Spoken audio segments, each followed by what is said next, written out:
이따가 또 나와 또 가야 돼. 혹시 스테로이드 약에 대해서 들어보셨어요? 스테로이드 연구는 그녀의 건강에 어떤 영향을 미쳤을까? 혈액 검사와 골밀도를 측정했다. 김민재 씨의 골밀도는 마이너스 3.0. 전문의에 따르면 평지에서 넘어져도 골절성을 입을 수 있는 정도라고 한다.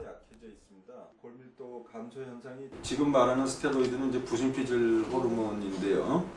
이것이 없다면은 우리가 굉장히 위험한 상황을 맞을 수도 있고 잘 쓰면은 생명을 구하는 명약이 될 수도 있지만은 장기간 오남용하면은 이루 말할 수 없는 여러 가지 부작용을 초래할 수도 있는데요.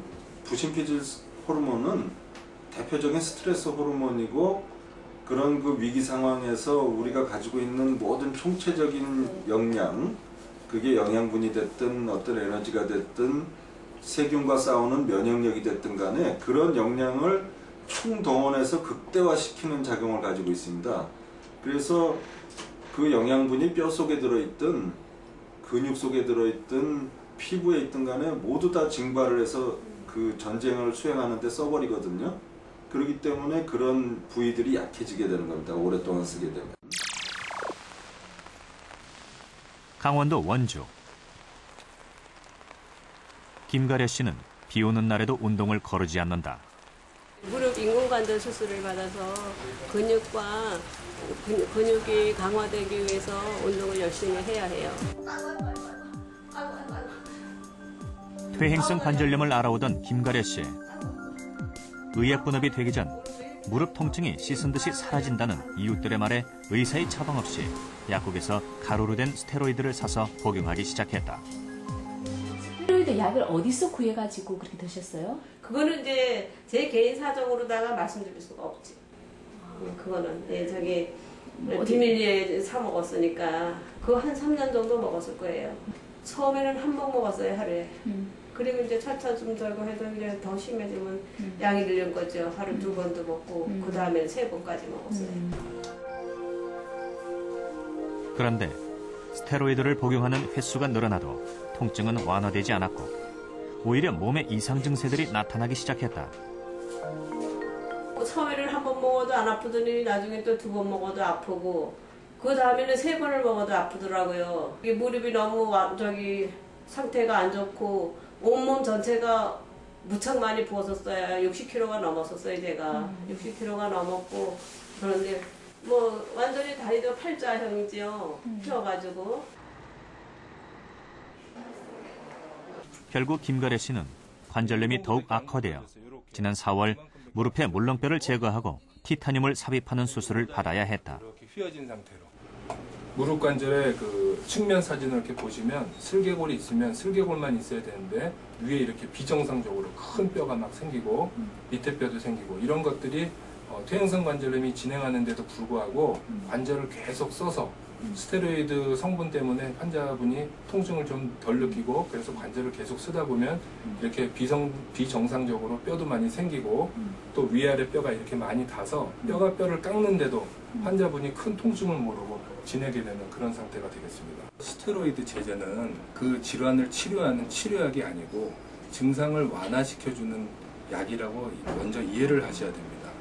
그러니까 퇴행성 관절염이 있다든지 다른 질환이 있을 때 우리가 스테로이드를 쓰면은 그 질환은 기본적인 것을 낫게 하는 것은 아니거든요.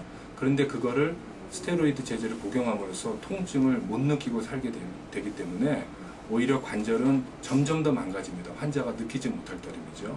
그래서 스테로이드 제제를 많이 쓰고 병원에 내원하시는 환자분들을 보면은 관절 자체가 비정상적으로 많이 상해 있어 뼈 조직까지 파괴된 상태에서 오시는 경우가 많은데 혈당을 체크하는 김가래 씨. 그녀는 현재 당뇨병을 앓고 있다. 스테로이드를 먹기 전까지 그녀는 혈당에 아무런 문제가 없었다. 스테로이드의 남용으로 당뇨병이라는 무서운 질환까지 앓게 된 것이다.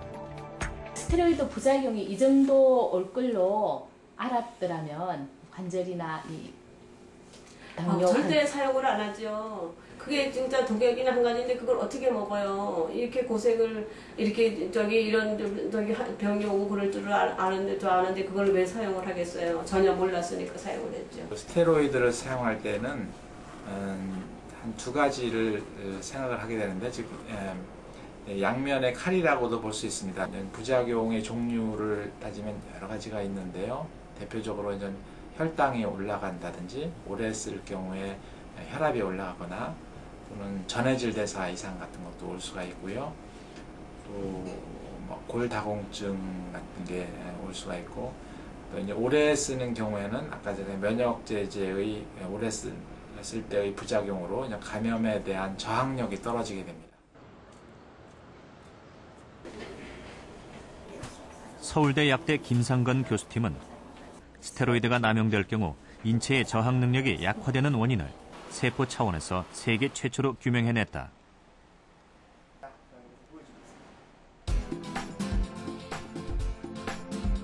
스테로이드가 항산화를 촉진하는 단백질들의 활동을 억제해 여러 가지 부작용을 일으킨다는 것이다.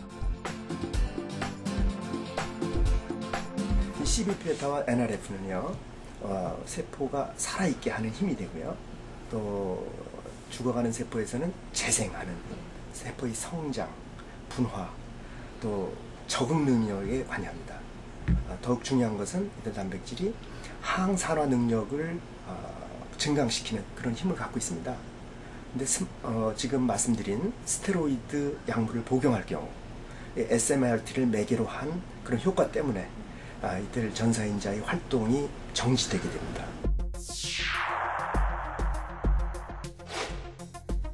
스테로이드를 복용하면 SMRT라는 특정 단백질이 활성화된다.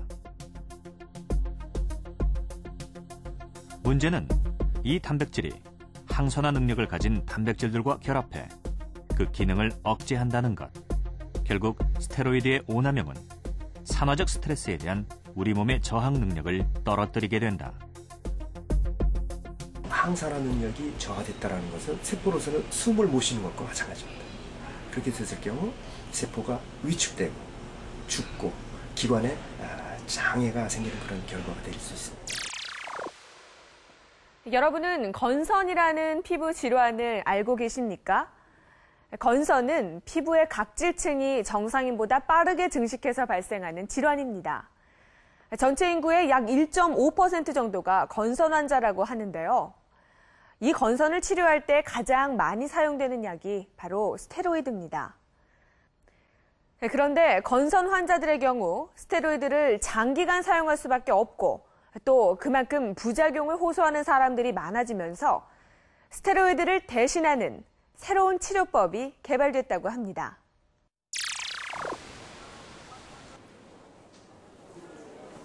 건선 치료를 위해 병원을 찾은 장순일 씨. 그는 20여 년 동안 건선의 고통에 시달려왔다.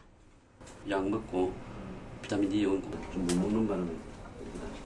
장순일 씨와 같은 중증 건선 환자는 스테로이드 연고를 장기간 바르는 경우가 많다. 그래서 부작용을 피하기 어렵다. 맨 처음에 그 건선이 발생했을 때요.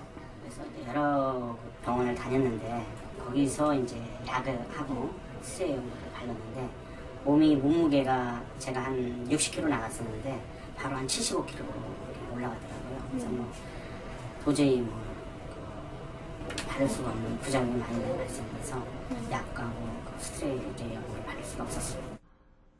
귀 안에도 지금 있네요. 스테로이드 연고를 바른 2달 동안 발진 부위는 더 넓어졌고 피부는 점점 더 얇아졌다. 술이 그래서 스테로이드 연고 대신 선택한 것이 비타민 D 연고였다. 몸에 난 발진들이 조금씩 가라앉기 시작했다. 근데 비타민 D를 하고 지금 선생님이 주시는 약을 먹고 난 뒤면 먹고 한 달 정도 되면 이렇게 심한 것도 상당히 한 30% 정도, 70% 정도의 효과는 있습니다.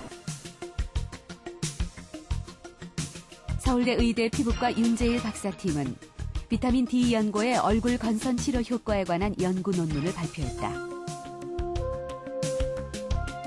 비타민 D 연고를 사용한 환자들 중 55% 이상이 만족스러운 효과를 경험했다. 건선이 생기는 이유가요. 각 피부에 있는 그 세포, 그 세포를 피부 각질 형성 세포라고 그러는데, 피부 각질 형성 세포가 빠르게 보통 사람보다도 가장 빠르게 이렇게 증식을 해나가거든요.